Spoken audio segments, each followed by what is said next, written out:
I'm Jeremy Greer. And I am Gary Butterfield. And this is Days of Future Cast. I almost said Don't Give Up Skeleton for some reason. I don't even do that podcast anymore. If you don't remember from 2 episodes ago, me and Gary are both a little loopy today. We're both feeling under the weather. So I am just here to talk to him about his experience with the Souls games. So that'll be a lot of fun. Yeah, we're that under the weather. Souls games, I haven't heard that name in quite some time. Yeah. Rest assured, my throat is coated because I'm drinking gross tea. Mm-hmm. Throat coat Grotto, I think is the Mountain Dew flavor. Welcome to Throat Coat Grotto. the Throat Coat Grotto Blast. That's actually my Comcast classification. It sounds like a Comcast classification to me. I only do internet things that end in blast. Because that's how you can tell it's good. It's true. We're talking about Avengers Academy Blast here. The story of the X-Men kids being put with the Avengers kids and being watched, all while Sebastian Shaw, who's been memory wiped, escapes. Yep. And this is the finale of this tie-in. It feels good that we're getting to the end of some tie-ins. Mm-hmm. You know, like I think this will be the last last Avengers Academy that is in the tie-in. It was definitely the last Secret Avengers that was a tie-in. I think that as we move on in the crossover, it's going to get tighter. You know, we're just talking about Avengers and X-Men and Avengers versus X-Men. We have these kind of like ancillary things. I'm doing a little skimmaroo, and we're going to be doing what is this? This is Avengers Academy 31. So we are going to go to Avengers Academy 34 in this. Oh, really? Yeah, so we've got 4 more issues of Avengers Academy for somehow. I don't know how, but that's on the list. Part of me, like the next one is called like Who Killed Jocasta? And the kids leave. The X-Men kids leave at the end of this one. So I think we can make a decision whether we think that's really a tie-in. That's fair. When we look at the premise. That's absolutely fair. I'm trying to figure out, because it's Avengers Academy 31. No, there's 32. Yeah, dude, I don't know. I don't know. We'll have to look at it. Like, if it doesn't have the AVX logo at the top, we ain't reading it, if you know what I'm saying. So. Yeah.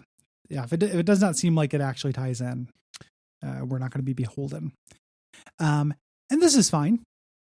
Yeah. You know, it would be my opinion. This is fine. A little bit of a swerve and it moves the plot forward. We're going to need these kids to get out so they can be used as a teleporter. Yep. You know, here. When he last left this, Sebastian Shaw had shown up on the beach and it looked pretty obvious that he was going to slaughter all the kids. The idea was he was going to kill Emma's students to get revenge on Emma for wiping his mind. Yes. And when we cut into this, he says like, "Hey, I have no quarrel with you.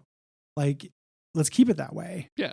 Let me walk away and you guys can do whatever the fuck you want to do. Like, okay. Yep. Sounds good. And of course the kids are getting like communiques from the teachers being like, "Hey, all of the teachers are down. Like, Shaw's on the loose. He's planning to murder everybody. Like, get everyone to safety." And Hazmat, who gets this communique, immediately blasts Shaw. And then there's kind of this argument between Transonic, who is one of Hope's lights, quote unquote, where she hits Hazmat, and then that turns this whole thing into a fight again of X kids versus Avenger kids. And as far as I can tell, Shaw just basically disappears for most of this fight stuff. Like, he's not really in this a whole lot. He's wrapped up in a giant snake. Reptile turned into a snake. And wraps him up and kind of keeps him occupied until he's needed again. Sure.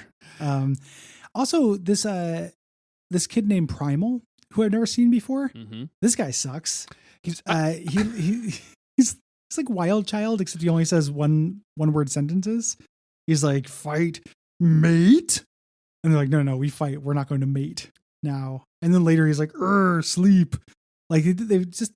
Superhero teams are always collecting dumb cavemen, and I don't like it. So he's one of like the 5 of Hope's like kids or whatever. Like, he's one of the 5 new mutants that Hope has apparently inspired. And the shock of being turned into a mutant apparently like made his brain change the way that it works. And in this is a little bit of spoilers, but in whatever that book that I was talking about that was so good with the body, Generation Hope. Thank you. Like, his parents like legit sue the X-Men for custody of their child back because of this dude, because they're like, he's obviously in absolutely no state because like he can't make these decisions and you're putting him in life-threatening situations.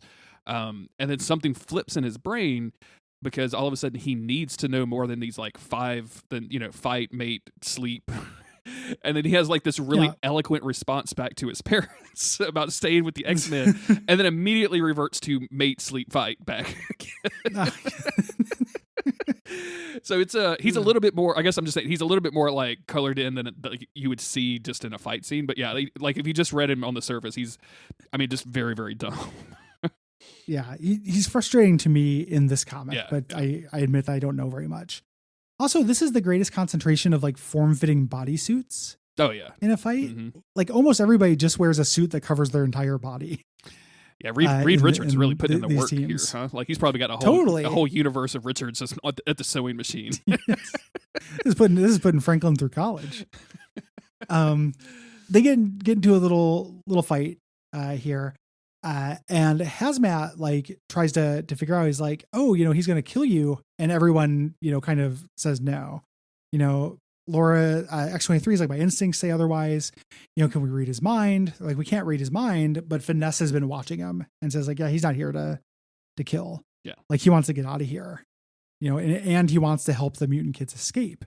And this stops everybody. They're like, yeah, no, I would never kill them. Like, was I really that kind of man? This is the idea of him breaking good. Like now that he's a blank slate, he just wants out. And you're like, yeah, you can't leave either. And the teachers show up. Yep. Being like, yeah, we misjudged you, Shaw. It's good that you weren't going to kill the kids, but we can't let you leave. Yeah. And here's where X-23 makes her stand that she's been building up to. Yeah. So in the previous books, X-23 has kind of had a trouble deciding whether or not she's going to fall on the Avengers or the side of the mutants, because she's, part of the Avengers team, but she's also a mutant, right? Like, and she's gone to Dust and also the logic person. You named her just now, and I've already forgotten what it is. Finesse. To try to get advice, and has been going through this decision-making process, and now is when she steps up and is like, hey, like, these kids, like, they have the right to go out and to fight this. Like, they have the right to be with their people to do this. Like, we should not be holding them back. And it is wrong, and I will not allow it, which kind of sets you up for like what we think is going to be this big, huge fight that actually doesn't happen in a really, really cool way that I like a lot. Yeah. They actually, I like this a lot too. They're like, well, that's unfortunate. We feel strongly the other way. And basically they're just saying like, hey, we cannot make these kids battle to the death to fight supervillains, but not let them fight for something they believe in, which is real good. And all the kids basically side with X-23 against the teachers, and Tigra and Hercules are kind of talking, and trying to figure out. Tigra looks around, notices like she's completely outnumbered. Like Hercules is buying it. Kavita Rao and Box are both like, yeah, like these kids earned a right to be a part of this. So Tiger comes up with an idea here, which is very clever. She's like, listen, it's my job to make you stay here. If you think you can slip away, you can't. There are cameras everywhere. Do you understand me? There are cameras. So you're not leaving, not without a fight. And what she's doing here is like sandbagging. She's like, let's have a fake fight for the cameras so I can tell the Avengers I tried. But I'm gonna roll over and let you guys win. Yeah. So we get this like fun little like fake fight where everybody's pulling their punches. Yeah. Here. And like there's a lot of really fun bits of, like Tiger going to X-23 and being like, we're all kidding, right? Like don't kill me. Like we're gonna pretend like why is your claws out, girl? Like calm down. Yeah. And this running joke where the little blast kid hits Hercules and Hercules starts doing a death monologue. There's really good, like, dude, you're a horrible actor. He's like, Sophocles disagreed. Like, very cute.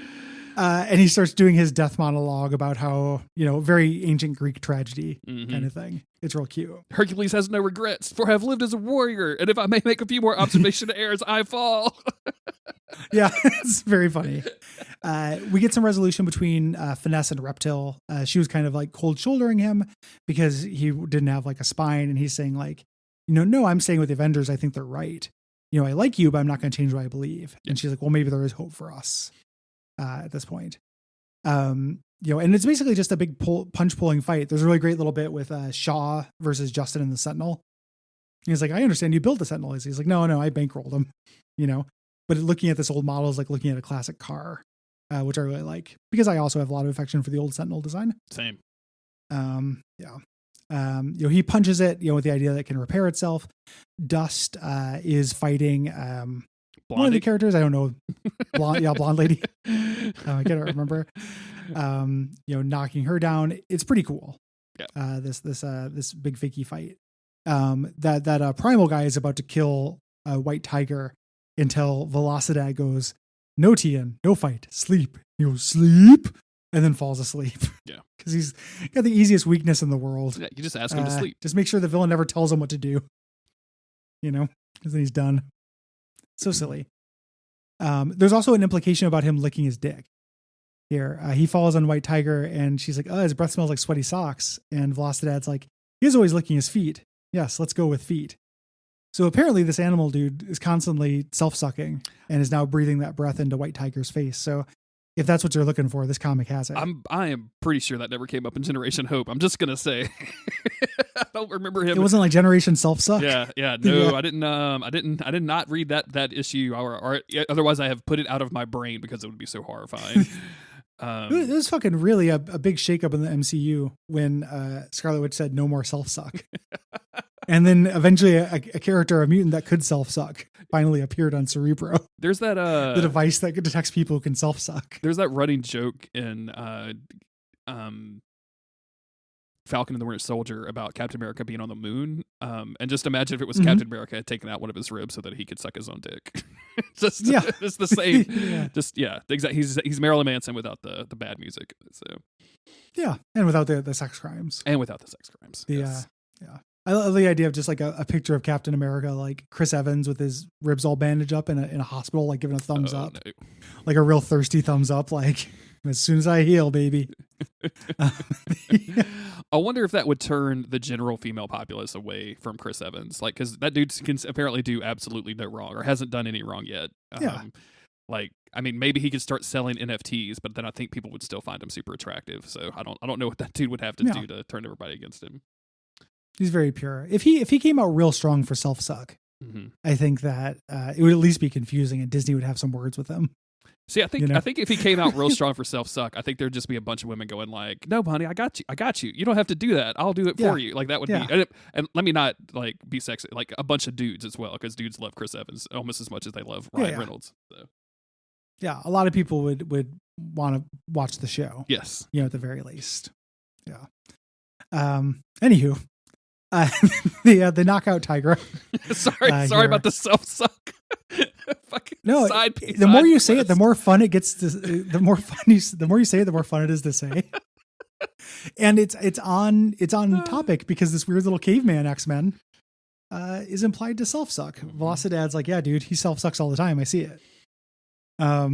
So pretty weird, now that the kids have won, they don't know what to do. Yeah. Here they're like, we've got it. And Shaw gives them a little pep talk. He's like, "You can do whatever you want. You have a choice now, which you didn't have before. You gave me a second chance, and I've paid my debt to you. Make the most of your opportunity. I wanted to help Hope once I heard about her, but I think I should get out of here because everyone thinks I'm a real asshole. If you see her, tell her that, I'm rooting for her, basically." Yeah. And then Tigra basically warns him like, "Hey, don't fuck up." And he's like, "I won't fuck up. I'm just going to make this perfect dive into the ocean and leave." And then one of the X-Men, one of the Atlanteans, is like, "Okay, see you later. I'm going to go in the ocean as well." Yep. And then it's basically like, who's going to go where? And the big surprise here is that X-23 is staying with the Academy instead of going with the Avengers. Even though she gave the big impassioned speech, she's staying around. And she asked, and Dust asked why.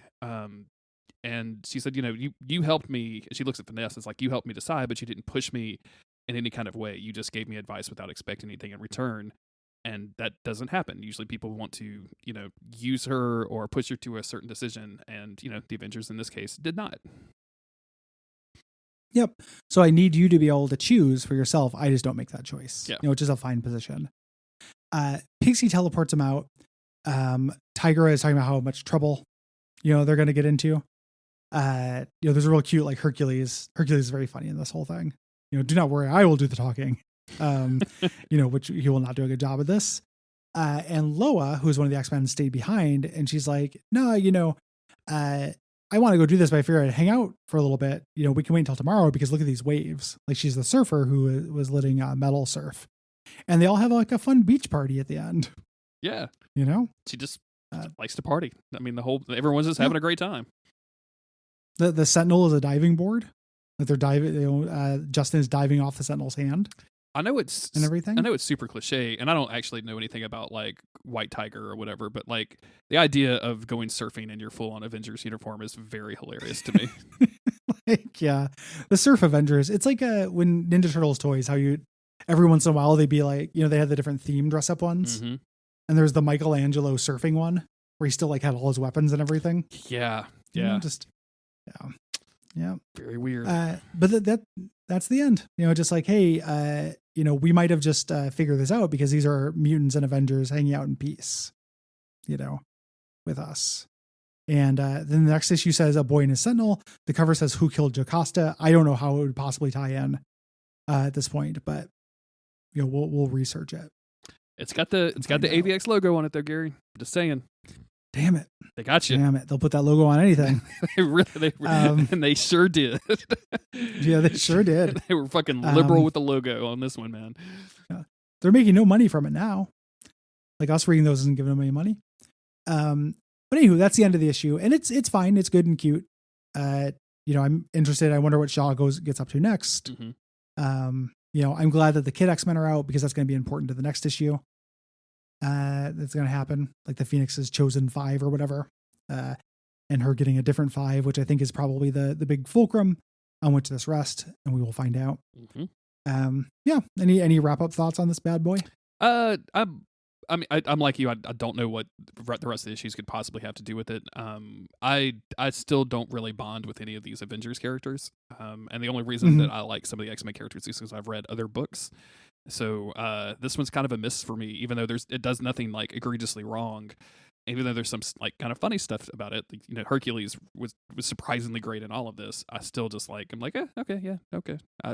It's one of these times where I'm like, did we make the right decision in deciding to read all of these? Yeah. Oh yeah. And I'm still like, that's a good. It's weird because it's that thing where somebody tells you like, oh my God, this is the worst thing ever, and you're like, well, I want to watch it and see just how bad it is. Like, it's that thing. So I still want to see what everything is, but about halfway into this now, I'm like, oh, so is it going to be a lot more of this?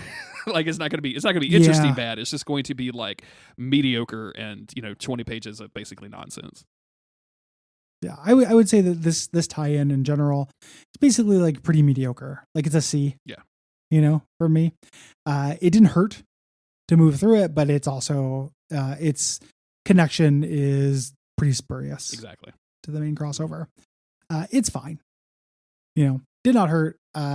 It kind of cemented to me like, I was okay jumping off Avengers Academy. Like, I read the first 20 issues or whatever of that and had a good time, but where it's going isn't that interesting to me. Exactly. So nothing wrong with that. Yeah. If you don't think there's anything wrong with that, patreon.com/Duckfeed.tv. Rate and review the show on iTunes and all other podcasting services. Send us your mother's maiden name and your social security number via DM, and tell your friends about the podcast. All of the above would be great help. We'll be back in a couple of days with the Uncanny X-Men number 13. No, good night. Later.